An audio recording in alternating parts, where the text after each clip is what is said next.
एक बड़ा विषय है और उसके साथ साथ जिस तरीके से बांग्लादेश से यहाँ पर घुसपैठ होती है और जो पश्चिम बंगाल के रहने वाले लोग हैं जिनके अधिकारों का हनन किया जाता है उस घुसपैठ के नाम पर और उन लोगों को टीएमसी के लोग पालते हैं, तो ये बड़ा मुद्दा है। और मुझको लगता है कि इसके आधार पर ही जैसा कि हमारे सहयोगी विनोद मिश्रा जी भी बता रहे थे कि इतनी भारी संख्या में वोटिंग होना ये बताता है कि सरकार को लेकर जनता के मन में है। जनता ने कई तरह के जो मुद्दे हैं जिनके आधार पर वोट किया और एक रिकॉर्ड वोटिंग पश्चिम बंगाल में देखने को मिली है। और मुझको लगता है कि भारतीय जनता पार्टी जिस तरीके से कैंपेन कर रही है और खुद गृह मंत्री अमित शाह ने भी इस बात का जिक्र किया है कि जो बम्पर वोटिंग हुई है उसका सबसे ज्यादा फायदा भारतीय जनता पार्टी को होगा। और आप देखें कि आज भी प्रधानमंत्री जब पश्चिम बंगाल पहुंचे तो मथुआ कम्युनिटी के जो एक खास जो स्थान है वहां पर प्रधानमंत्री ने सबसे पहले मंदिर में जाकर हमने देखा था उन दृश्यों को कि मंदिर में जाकर प्रधानमंत्री ने पूजा करी थी और उसके बाद बड़ी संख्या में जो लोग हैं वहां पर पहुंचे थे उनको संबोधित किया था। और कई तरह के प्रहार पश्चिम बंगाल की जो सरकार है जो यहाँ पर रही है उसके ऊपर किए थे, क्योंकि आप देखें कि ये जो मथुआ कम्युनिटी के जो लोग हैं वो एक तरीके से उपेक्षित हैं लंबे समय से और बांग्लादेश से ये यहाँ पर पहुंचे थे 1971 और 1947 के समय, लेकिन आज तक जो नागरिकता है वो इनको नहीं दी गई थी और जब जब इनकी जो मांगे हैं वो की गई, उन मांगों को कभी पूरा नहीं किया गया। प्रधानमंत्री पहुंचे, हमने देखा था कि सीए के माध्यम से गृह मंत्री अमित शाह ने भी इस बात का जिक्र किया कि सरकार बनेगी, सीए को लागू किया जाएगा, मथुरा कम्युनिटी के जो लोग हैं उनकी जो इच्छाएं हैं उनको भी पूरा किया जाएगा। और वो छोटी आबादी नहीं है राज जी, 3 से 4 करोड़ के बीच में है और करीब 30 से 40 सीटें ऐसी हैं जो प्रभावित करती है। तो मुझको लगता है कि इस बार भारतीय जनता पार्टी उन तमाम मुद्दों को लेकर आगे जा रही है और ये जो जन समर्थन आपको दिखाई दे रहा है प्रधानमंत्री के रोड शो में और महिला शक्ति के रूप में आप देखें कि महिलाएं आगे चल रही है प्रधानमंत्री के, तो ये बड़ा मैसेज है पूरे पश्चिम बंगाल। बिल्कुल, ये मैसेज कोलकाता की सड़कों पर भी दिखाई पड़ रहा है और आपने हावड़ा का भी जिक्र किया कि हावड़ा में भी प्रधानमंत्री ने रोड शो किया था। विनोद जी, जो कोलकाता से बाहर के लोग हैं उनको बता दें कि हुगली नदी के एक पार हावड़ा है, दूसरे पार में कोलकाता है और वहां पर रविंद्र सेतु जिसको आप हावड़ा ब्रिज कहते हैं। तो प्रधानमंत्री ने हावड़ा में भी रोड शो किया, हुगली नदी में नौका विहार भी किया, नौका पर गए और अब कोलकाता में भी रोड शो कर रहे हैं। क्या मैसेज प्रधानमंत्री का राजधानी कोलकाता से, विनोद जी, जिस तरह से हावड़ा, हुगली नदी और कोलकाता तीनों को प्रधानमंत्री ने टच किया? लाल जी, अभी आप जो स्क्रीन पे चलते हुए जो लोगों की वो भीड़ और उत्साह में आप महिलाओं की जो तादाद है उसको अगर देखेंगे और उसको अगर आप इस चीज को जो नोटिस करेंगे और हाथ हिलाते हुए महिलाओं का जो अभिवादन है उसको आप देखेंगे तो जैसा हम लोग कह रहे थे कि ये उम्मीद की भीड़ है, तो आप ये देखिए कि इसी शहर में इसी जगह पे का ये जो श्यामगंज का इलाका है जिसके विधायक है, टीएमसी के विधायक है, मंत्री है शशि पांजा, शायद वही शशि पांजा का ही वो इलाका है और वो 4 बार की एक विधायक है, ममता बनर्जी के कैबिनेट में वो कद्देदार मिनिस्टर है। जब आरजी कार मेडिकल कॉलेज में वो छात्रा के साथ में जो घिनौनी वो उसके साथ में रेप और हत्या हुई थी तो उनसे जब रिपोर्टर ने सवाल किया था तो उन्होंने कहा कि मैं हेल्थ मिनिस्टर नहीं हुआ, हेल्थ मिनिस्टर से पूछो कि मेडिकल कॉलेज की हालत क्या है।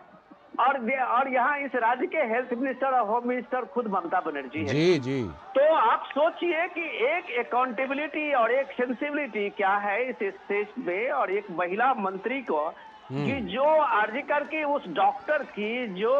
एक इतनी मेरिटोरियस डॉक्टर और इतना क्वालिफाइड डॉक्टर की हत्या को इतना मामूली से लेना और इतना इनसेंसिटिव उसका रिप्लाई देना, आज उसी शशि पांजा के इस सस्पेंसिव में प्राइम मिनिस्टर मोदी का ये रोड शो है। और उसमें आप ये देखिए कि 2 से 3 महीना आपने लंबी इसके लिए एक तरह से डीडी में भी इसके कई स्टोरी किए होंगे कि लगभग 6 महीने तक डॉक्टर उसके स्ट्राइक में वहां बैठे रहे, कोई पूछने वाला नहीं रहा। ह्यूमन राइट ऑर्गेनाइजेशन से लेके देश के कई ऑर्गेनाइजेशन बाद में कोर्ट ने भी दखल दी और इसके बाद उसके मामले को कभी ऐसा हुआ नहीं। आज जब महिलाओं के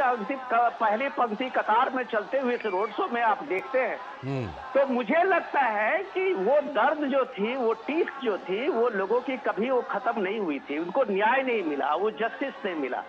आरजी कार मेडिकल कॉलेज की वो डॉक्टर की जो माँ है तो आप आज देखिए कि वो खुद बीजेपी के कैंडिडेट पे टिकट लड़ रहे हैं उसी पश्चिम बंगाल कोलकाता के इसमें। तो ये जो लोग हैं कि लोग जो जानते हैं कि लोग भूल जाते हैं, लोगों को भूलने की आदत है, ये लोग भूलते नहीं हैं। पश्चिम बंगाल में उसका चेन रिएक्शन हमने देखा है। जो महिलाओं को हमने देखा है जिस तरह से रिएक्ट करते हुए और वोटिंग का पैटर्न बदलते हुए, तो ये लगता है कि एक बड़ा रिएक्शन है। और आज आप इस भीड़ में देखिए, आधी आबादी आपको आधी वही महिलाएं लगती होगी जो इस रोड के भीड़ के साथ साथ प्राइम मिनिस्टर इसके काफिले के साथ साथ आगे बढ़ते हुए दिख रही है। तो ये जो जोश है, ये जो जोश आप दिख रहे हैं, वो जोश में कोई ना कोई एक संकल्प है। हर के अपने अपने संकल्प होते हैं। बगना आप 42 डिग्री टेम्परेचर में एक तो प्राइम मिनिस्टर का ये रोड शो और उसमें घंटों से इंतजार करते हुए लोगों का, आप उस चीजों को देखिए कि उन लोगों में एक किस तरह का एक कमिटमेंट लेवल है। और वो जो प्राइम मिनिस्टर मोदी के इस रोड शो में है, तो मुझे ये लगता है कि इस देश के लोकतंत्र के लिए यही एक मौका होता है जबकि जनता अपना फैसला देती है जी। और जनता जब फैसला देती है तो वो झन्नाटेदार फैसला देती है, जिसमें जो सरकारें होती है वो किसी तरह से नैरेटिव्स में बायां दायां करती है, लेकिन जनता उसको भूलती नहीं है। जनता अपने एजेंडे को हमेशा सामने में रखती है। आप इसे देखिए, श्याम बाजार के उस भीड़ में, उस इलाके में लोग जहां तक आपकी नजर जाएगी ठसाठस भीड़ की, वो आप देख रहे होंगे कि भरी हुई और खचाखच भीड़ से प्राइम मिनिस्टर मोदी का ये काफिला निकलते हुए जब आप देख रहे हैं, शाम की हल्की सी जो रोशनी है उसके साथ में आप देख रहे हैं लोगों की भीड़ और दोनों बगल के आसपास के लोगों की उम्मीदें। तो ये आप कह सकते हैं कि मैं कहता हूं सबसे बड़ा कि इस प्राइम मिनिस्टर मोदी इस देश के, जब भी हम लोग चर्चा करते हैं कि वो कैसे एक एस्पिरेशनल इंडिया के सबसे बड़े जननायक हैं, तो ये भीड़ बताती है। आज जब आप सड़क के दोनों किनारे प्राइम मिनिस्टर मोदी के लगे हुए कटआउट को देखते हैं, तो शायद ममता बनर्जी भी याद करती होगी कि वो बार बार इसी बाहरी के और बंगाली के मुद्दे पे 2021 का चुनाव लड़ा था और हर बार बंगाली अस्मिता की बात कही थी करके उन्होंने एक तरह से ये बताने की कोशिश की थी कि ये सारे आउटसाइडर हैं। आज बंगाल के लोगों ने जो प्यार दिखाया है, उत्साह दिखाया है मोदी को लेके, अमित शाह को लेके और इस भीड़ का कारवां जो सामने में लाया है, तो वो सारे नैरेटिव्स को फेल किया है और उसने बताया है कि देश के मुख्य धारा में जुड़ने का सबसे बड़ा संकल्प यही है कि विकसित भारत के साथ आपको जुड़ना होगा। जो प्राइम मिनिस्टर मोदी ने संकल्प दिखाया, वो रास्ता दिखाया है। तो मुझे लगता है इस भीड़ को जब हम कहते हैं ये उम्मीद की भीड़ है, ये एस्पिरेशनल बंगाल की भीड़ है, ये एक संकल्प की भीड़ है, तो वो आज हम कलकत्ता के बाजारों में देखते हैं, इस उमंग को देखते हैं, इस भीड़ के जोश में देखते हैं। बिल्कुल, ये जोश दिखाई पड़ रहा है और ये जोश नीरज ये जोश ये भी कह रहा है कि जिस मुद्दे को टीएमसी ने उठाया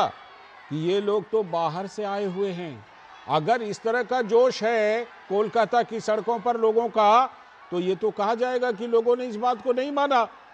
टीएमसी की इस बात को। देखिए, बिल्कुल आपने सही कहा और आप देखें कि प्रधानमंत्री को लेकर एक अलग तरह का उत्साह यहाँ के लोगों में देखने को मिलता है। आप देखें, ये कोई पहला ऐसा नहीं है कि केवल पॉलिटिकल प्रधानमंत्री के दौरे रहे हों। इससे पहले भी हजारों लाखों करोड़ की जो सौगातें हैं पश्चिम बंगाल के लोगों को प्रधानमंत्री के द्वारा दी गई हैं। हमने देखा है कि रोड कनेक्टिविटी से लेकर रेल कनेक्टिविटी, हवाई कनेक्टिविटी के क्षेत्र में बड़े पैमाने पर काम किया गया है।